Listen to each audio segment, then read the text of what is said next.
Con su permiso, señor presidente, buenos días a todas, a todos. Este es el quién es quién en las mentiras de la semana del 24 de agosto de 2022.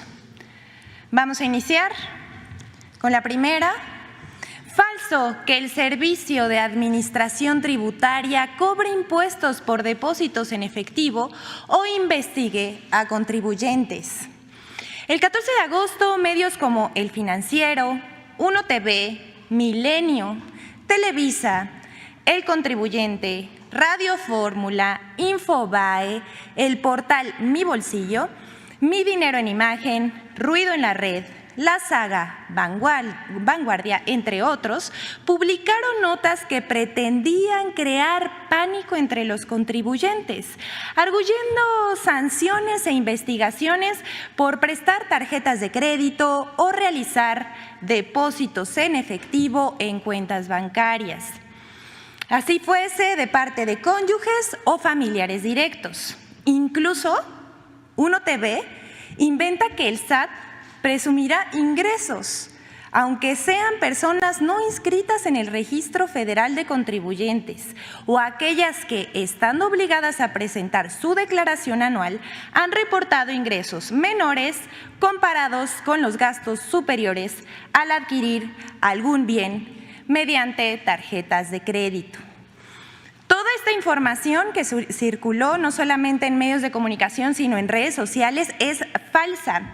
Al respecto, el Servicio de Administración Tributaria informó que no cobra impuestos por depósitos en efectivo realizados en instituciones bancarias.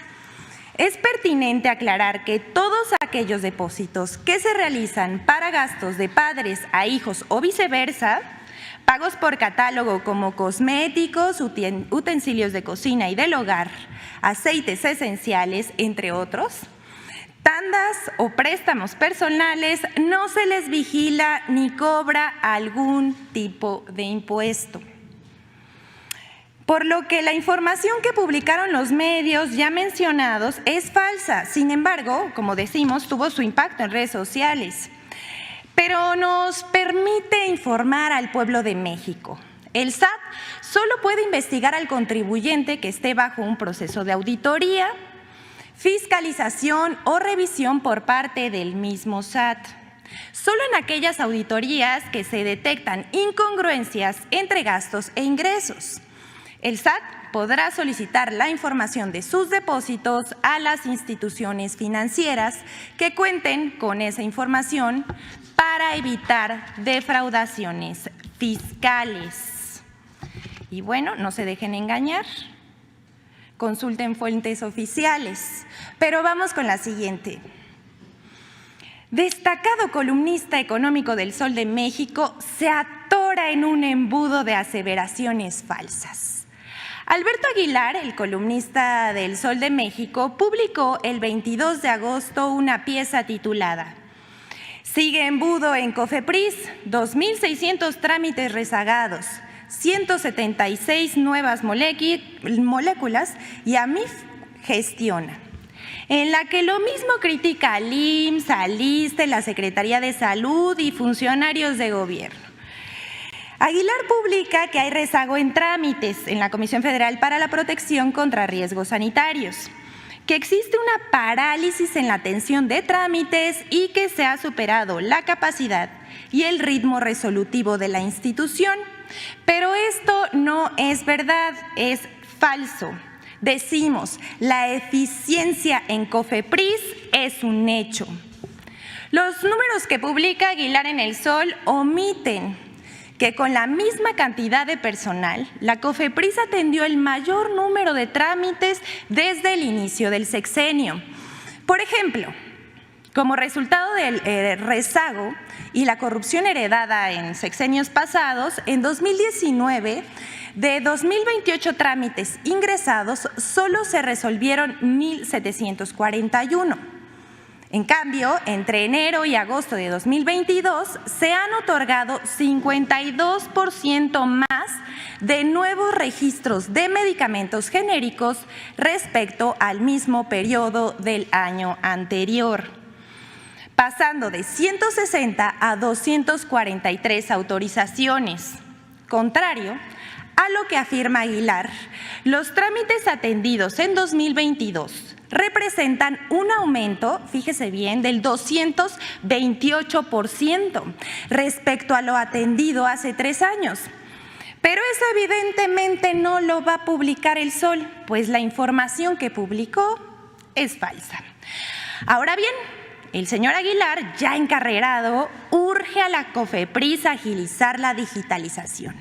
Nosotros le respondemos, la comisión ha avanzado en ese sentido de manera contundente y con amplios resultados. A razón de ello, se creó la unidad de dictamen virtual que incorpora 18 personas dictaminadoras especializadas en trámites digitales, quienes en menos de 3 meses ya han resuelto más de 1,000 trámites, lo que representa un hito en la digitalización de la regulación sanitaria en México.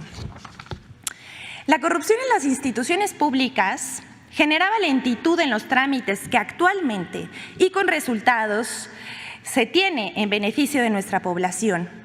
Hoy, la agencia reguladora presenta finalmente números positivos con el único objeto de cuidar a todas y todos los mexicanos de riesgos sanitarios a los que podrían enfrentarse.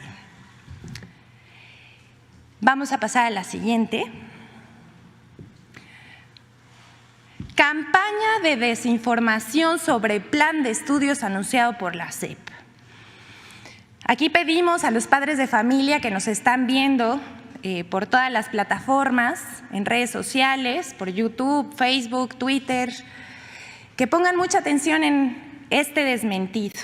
A partir del anuncio hecho por la Secretaría de Educación Pública sobre la implementación del nuevo plan de estudios en los planteles de educación básica, como ya es costumbre, cualquier cosa que implemente el Gobierno de México hace enojar muchísimo a los conservadores, que se dedican a tergiversar y a publicar mentiras. Es así como medios como Reforma, El Sol de México y La Prensa han realizado una campaña de desinformación sobre el nuevo plan de estudios para la educación preescolar, primaria y secundaria. Al día siguiente de su presentación, el 17 de agosto, El Sol de México y La Prensa informaron falsamente, escuche bien, que se obligaría a los alumnos de secundaria a que memoricen las obras de la 4T. La información en la que se basan estos diarios es un borrador de un documento de trabajo que se utilizó para la discusión en las asambleas magisteriales y diálogos con diversos integrantes de la sociedad. No se basa en el plan de estudio. Además, en este documento de ninguna manera se plantea que se memoricen obras que ha realizado el presidente de la República, Andrés Manuel López Obrador, como falsamente publicó el diario Reforma el 18 de agosto a 8 columnas. Causa risa, pero también es lamentable que esta sea la estatura de la oposición. Por ejemplo, El Sol de México publicó el 18 de agosto, enseñarán a hacer consultas populares en las primarias. Estos diarios lo hacen para golpear, pero se dicen expertos de lo que desconocen. Solitos se hacen la maldad. Pues esto no es nada nuevo. De hecho, el concepto asamblea está presente en los programas de estudio de educación básica vigentes e incluso en los de las reformas anteriores. En términos generales, los distintos programas conciben la asamblea como una estrategia didáctica que posibilita y fortalece los procesos de enseñanza y aprendizaje. Un día más tarde, porque esto no acaba aquí, un día más tarde, el 19 de agosto, Reforma volvió a falsar la información con la nota publicada en Primera Plana titulada "Va Educación 4T a toda escuela", informando que el nuevo plan educativo ya no será un programa piloto, que se implementaría en los primeros grados de preescolar, primaria y secundaria de todas las escuelas públicas del país. Esto es falso porque el programa piloto se realizará en septiembre en solo 960 escuelas, aproximadamente 30 en cada entidad. Además de la campaña de desinformación emprendida por medios de comunicación, también en redes sociales la oposición se lanzó a desinformar como pues ya es costumbre. Entre los que destacan Pablo Maluf, los vamos a ver aquí en la pantalla, Denise Dresser escribió sobre el tema en el diario Reforma, Claudio X González, el comentarista de ADN 40 y La Razón, Arturo Adam, el exgobernador de Hidalgo, Francisco Olvera, reproduciendo un artículo de Jesús Silva Herzog, también publicado en el diario Reforma, la directora de México Evalúa, Edna Jaime, Adela Micha, Pedro Ferriz de Con, Marco Cortés y Acción Nacional, y bueno, como siempre decimos aquí, la lista sigue. Pero aquí lo dejamos para que usted saque sus propias conclusiones. Pero dejar claro que estas no son críticas, son mentiras veladas. Y ya para finalizar, vamos a presentar cómo arma la oposición líneas discursivas para atacar al presidente López Obrador de la detención del ex procurador por caso Ayotzinapa. El 19 de agosto, la Fiscalía General de la República detuvo al ex procurador general de la República, Jesús Murillo Caram, acusado de desaparición forzada, tortura y contra la Administración de Justicia en el caso Ayotzinapa ocurrido en septiembre de 2014. A partir del anuncio no pasó una hora para que la oposición se lanzara en contra del presidente de la República, Andrés Manuel López Obrador, construyendo narrativas descabelladas, infames y mentirosas. Desde el argumento de que se trató de una decisión política, un acto desesperado, la detención del exprocurador obedecía a presiones políticas e intereses partidistas, que si fue una canallada, que si fue por incompetencia, fracaso, propaganda política, que si fue un montaje, que el señor Murillo Caram es un chivo expiatorio, que se trata de un circo, una cortina de humo o una venganza. Pero solo recordemos el dicho que versa que el pez por la boca muere, o más bien por Twitter. Unos hasta se atrevieron a decir que aquel que presuntamente torturó a jóvenes estudiantes y escondió la verdad, imponiendo su verdad histórica, es una víctima, un preso político. Y es que ya no saben qué decir, están moralmente derrotados y confundidos. Pero ¿quiénes participaron en esta narrativa? Vamos a verlo en la pantalla también.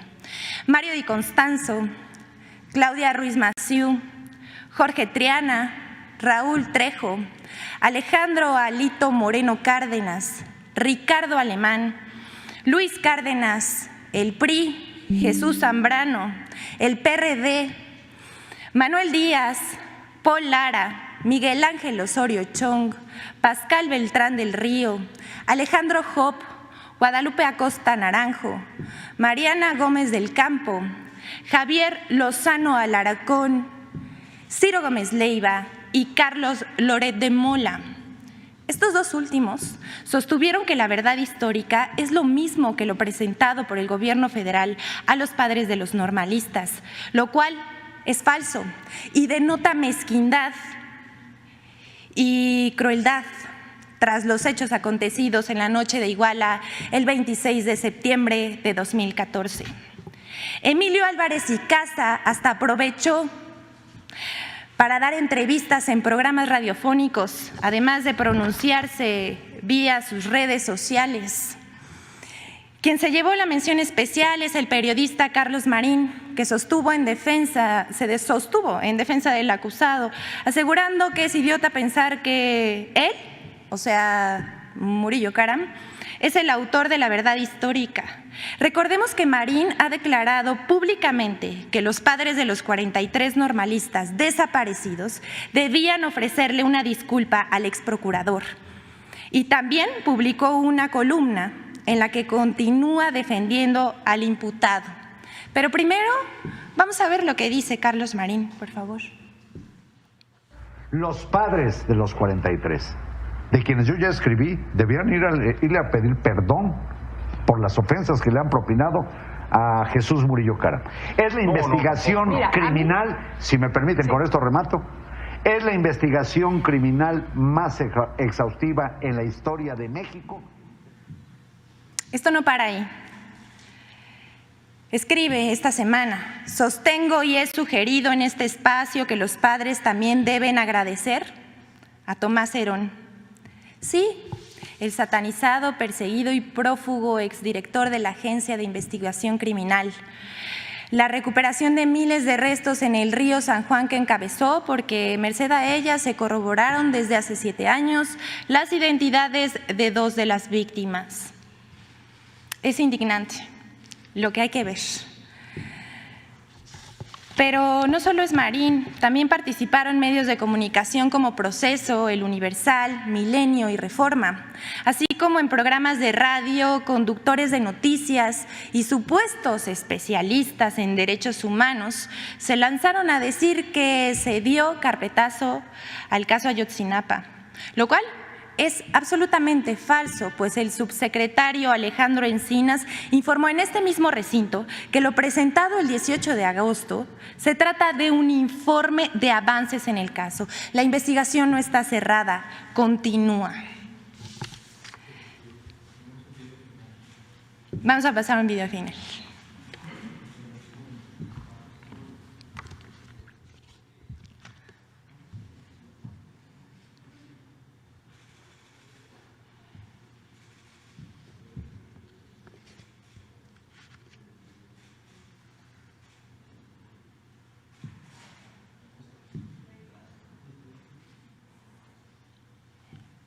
A pesar de los graves señalamientos reportados en el informe de la Comisión para la Verdad y Acceso a la Justicia en el caso Ayotzinapa, COVAC Ayotzinapa, presentado por Alejandro Encinas, medios de comunicación y comentaristas reportaron que el informe y la verdad histórica concluyen lo mismo.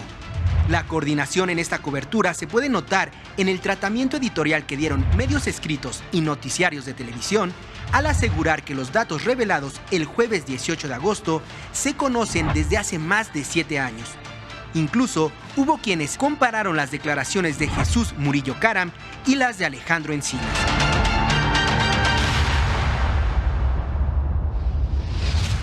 El informe de la COVAC Ayotzinapa tiene sustanciales diferencias con la verdad histórica.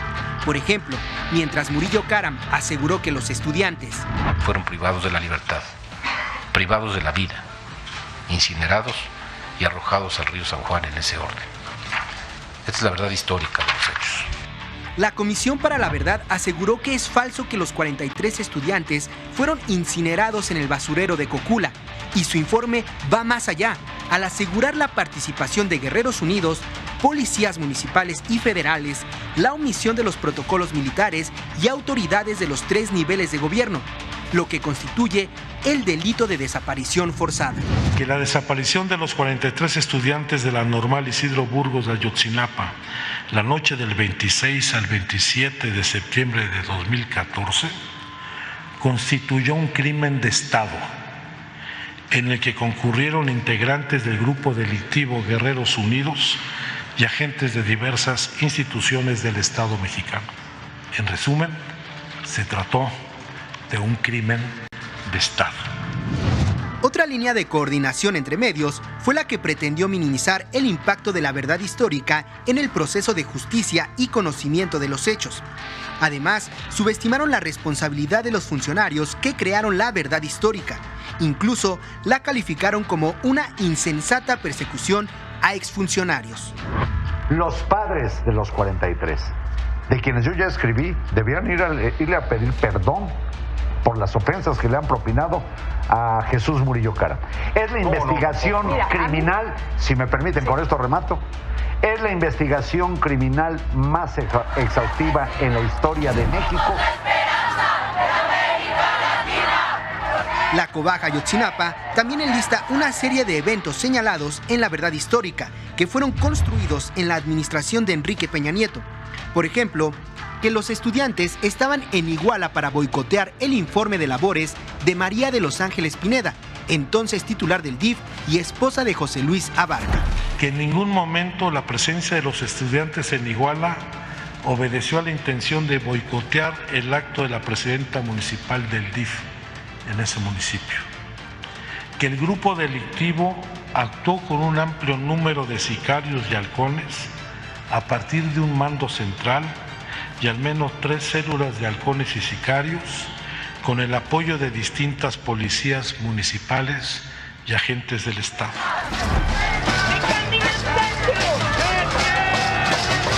Por último, la coordinación entre medios que más se notó fue la del silencio. Las primeras planas de los principales periódicos nacionales, en su mayoría, ignoraron el informe de la COBAG Ayotzinapa u ofrecieron mínimos espacios. Contrastante con el tratamiento que dieron en 2015 cuando Murillo Karam presentó la verdad histórica. La diferencia más notoria entre la verdad histórica y el informe de COBAG Ayotzinapa es que mientras la primera fue producto de testimonios obtenidos bajo tortura, que pretendía evitar la investigación profunda que permitiera conocer la verdad de los hechos y la procuración de justicia,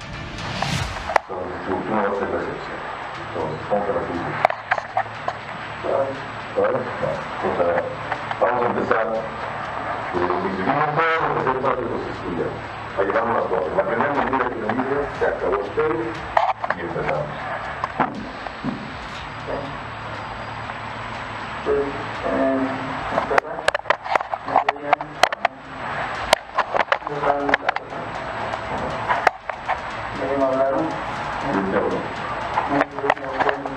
¿Quién? Ahora un poquito más fuerte. ¿Quieres aquí que quieres algo? Sí, porque va suave. Va por la suave.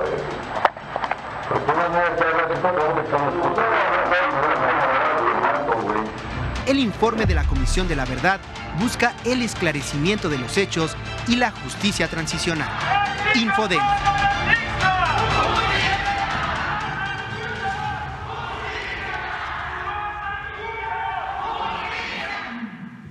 Justicia.